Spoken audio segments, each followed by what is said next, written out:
I guess that I have to go to the lifeline of the show, which are the telephone callers. And good evening, Kenneth from Zambia. You're most welcome to Straight Talk Africa. Good evening, Dr. Shaka. Well, the doctor without a clinic is terrific, hugely terrific. How are you today, Kenneth? Very well, thank you. Very well, thank you. What about yourself? I am hugely terrific, hugely terrific. What is your question, Kenneth? My question is especially for Zambia. When a sitting president dies, after 3 months we have the presidential by-election. And then the first president has a mandate of 5 years. Now when he dies before the 5-year period, then the other one takes over. Now there is a confusion. We want to know the constitutional provision there. How long should this one stay? Should he serve the remaining period or should he go for the 5-year period? There we need clarification in Zambia. Thank you very much. And of course, you have got your own brother right here, also known as Kenneth. Kenneth Mwenda, what about that? I know you have dealt with that issue before from right here. Yes, thank you. Thank you for the call and thank you, Shaka.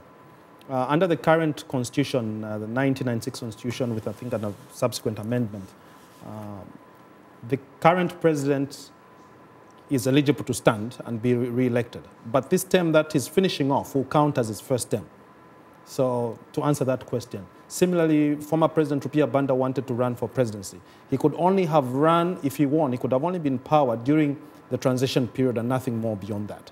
So when you take over the presidency under the Zambian constitution, as an acting president, you're elected as a president, then you finish off the term that your predecessor was serving, and that counts as a term. But why not make an amendment on that, really? Zambia is not a particularly rich country. Indeed. And you have had the dubious, frankly, privilege of losing at least 2 presidents in less than 15 years. Yes, Shaka, I agree with you entirely. I was in Zambia and on radio. I was being interviewed when we lost President Sata. And that really was my argument. You cannot have 2 elections in 3 months. It's very costly. But there are always partisan views of people who have stakeholder interest in these things. And they will not agree, not because the argument is not smart or intelligent enough, but because they stand to gain out of the whole thing. This is an opportunity for them to try it out. Very interesting. Let's go to West Africa. We go to Nigeria. Good evening, Buva. You're most welcome to Straight Talk Africa. Good evening, Shaka. It's been a longest period of time. Thank you, my brother. I am hugely terrific, and I hope you're doing better than me. I'm so good. Now, sir, my question has to do with, we know America is the pioneer of democracy in the world. Now, what is America doing towards constitutional corruption that is taking place in Africa, especially in Zimbabwe, Rwanda, Burundi, where constitution has been maneuvered to some certain extent? A president should remain in power for infinite years. State blesser has been Buba Umar Riaza from Badarawa in Kaduna, Nigeria. Thank you very much, Buba Umar from Kaduna. Let me come to you. You've been to Kaduna before anyway, haven't you? Yes, I have. Why don't you go for that? I know that you are not, of course, a member of the United States government, but perhaps you could answer it from the perspective of what you would like to see the international community about that. It's not just read about President Obama in Addis Ababa yesterday, talking the talk without walking the talk, so that Africans can walk the walk. Yes. I mean, Africans have to realize that United States' position on democracy is very clear. They do have their own, interests when it comes to foreign policy in their dealings with other countries. But they are very clear about that. We have discussed with State Department and other institutions in America about what's going on in Africa, and they made it clear. They have the interests, but again, they don't let you go away with tampering with democracy, with the human rights, the freedom for speech, this and this and this.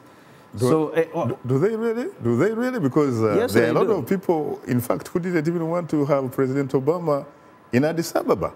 Because in their view and their problem, right, there is no democracy or semblance or pretense of democracy in Ethiopia. I know, but the American position is very clear when it comes to democracy. I mean, they don't alternate it with anything else. But he's talking the talk? Is talking the talk enough? That's where we come in. That's where the Africans come in. What can you do in the circumstances of Rwanda where you said no one, for example, can even dare go to the street to pretend to own, frankly, an opinion that may be contrary to the powers that be? How do you go about that? Yes, we have had demonstrations in Rwanda before, in the capital, and it's all about pro-Kagame or pro-government. It's not against the government. And actually, these people are forced on streets because we have clips of citizens. When you ask them, why are you here? And they say, we came here because of German. We are tired of these Germans there. And actually, the demonstrations are against UK arresting Kenneth Karachi. So they have no idea what's going on. They're just forced on the streets. But and you can't have a demonstration, for example, no, you can't. In favor of Victor Ingabire? No, you can't. Why?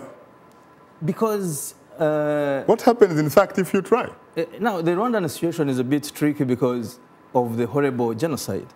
And Mr. Kagame is using the horrible genocide, to stop the politics from even the Western world. And when it comes to Rwanda, the Rwandans, inside Rwanda, if you say anything like Victoria Ingabire did, she was just trying to say, look here, the Hutus have to be responsible for genocide, but again, the RPF has to be responsible for the Hutu massacres. And when she did that, that's genocide denial, and you go to prison. I mean, that's a crime, and she's still in prison. The same thing happens to other politicians, other opposition parties. But when we come back to what US is doing, if US has come clear and they have made statements about the ongoing situation, you hosted Greenfield the other week, and she was clear that we are going to engage in this.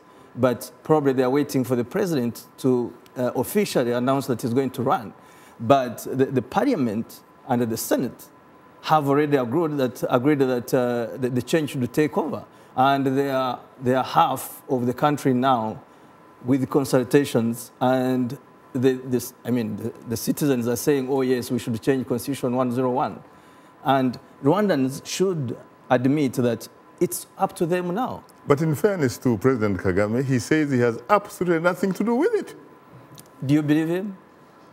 We should know. Tell us. You know him better than us. Tell us. Yeah, we should know why Kagame is sticking to power. Why? He's now a hostage of his own. I mean, he has been committing crimes since 1990. We have the mapping report. Which crimes? I mean, if he had committed crimes, he would be in The Hague like war crimes. Babo. Yes, war crimes. We have the mapping report of the Congo. We have the experts report. We have the ongoing South African investigations in the murders in South Africa of dissidents. We have evidence. And you are saying that as a former major in the Rwandese Defense Forces? Yes, I am. A guy who, side by side of Kagame, you actually liberated Rwanda? Yes, I am. Because what I'm saying is 100% correct.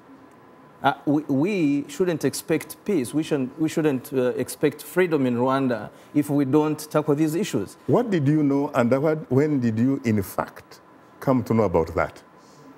It has been a couple of years. A couple of years.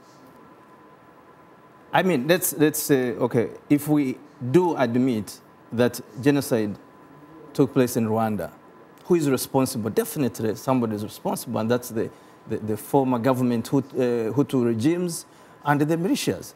If we say on this side that we do admit that we have Hutu massacres, I mean, they're counting in millions, who is responsible? But whenever even that genocide thing is problematic, frankly, because it seems to lean on who shot the plane. Where?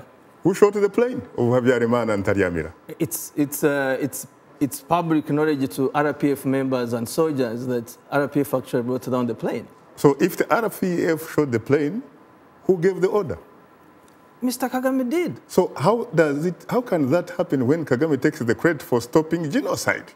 When genocide is supposed to have, that plane, the shooting of the plane, is supposed to have triggered a genocide. It did trigger genocide, and probably he knew about it. But we can't blame Kagame entirely. Did he stop genocide then? I don't think we did stop genocide because anyway people had died, you know. The main objective was probably taking over power.